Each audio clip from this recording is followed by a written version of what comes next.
Sir హైదరాబాద్లో చిన్న వర్షం పడితేనే మునిగిపోతుందనే ప్రచారం జరుగుతుంది, అలాంటి విజువల్స్ కూడా కనబడతాయి. దీన్ని ఎప్పుడు దీని నుంచి మనం బయటపడచ్చు సార్? సో ఇది 40-50 సంవత్సరాల నుంచి జరుగుతున్నటువంటి విధ్వంసం అండి. ఇదేదో జస్ట్ హైడ్రా వచ్చింది ఒక సంవత్సరంలో మొత్తం మార్చేస్తాను నేను అన్నో, అది భావ్యం కాదు కూడా. కొన్ని సంవత్సరాల పాటు మనం ఇది ఒక సస్టైన్డ్ కృషి చేస్తే కొంత ఇంప్రూవ్మెంట్ ఉంటుంది. దీనికి మళ్ళీ contributory factors like green house effect, global warming తోటి ఎక్కువ వర్షపాతం 14 సెంటీమీటర్లు 15 సెంటీమీటర్లు పడ్డప్పుడు ఆ వర్షానికి న్యాచురల్గా పెద్ద కాలనీస్ అన్నీ ఇనండేట్ అవుతాయి. అండ్ దాంతోపాటు చాలా చోట్ల నాలాలన్నీ పూడి చేశారు, చెరువులు పూడి చేశారు. నిన్న బతుకమ్మ కుంట మనం చూసాం, పెద్ద ఎత్తున ఎప్పుడైతే మేము నా బతుకమ్మ కుంటను రివైవ్ చేస్తున్నామో హ్యూజ్ ఇన్ఫ్లోస్ ఉన్నాయన్నమాట.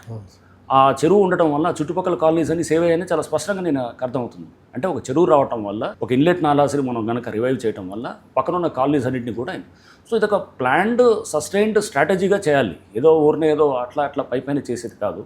దీనికి చాలా ఆలోచనలు జరుగుతాయి. చాలా ఒక ప్లాన్డ్గా ఒక సిస్టమ్ పెట్టుకొని మేము ఒక ప్రణాళికాబద్ధంగా చేయడానికి హైడ్రా ఇతర విభాగాలతో కలిసి సమన్వయం చేసుకుంటూ పనిచేస్తాం.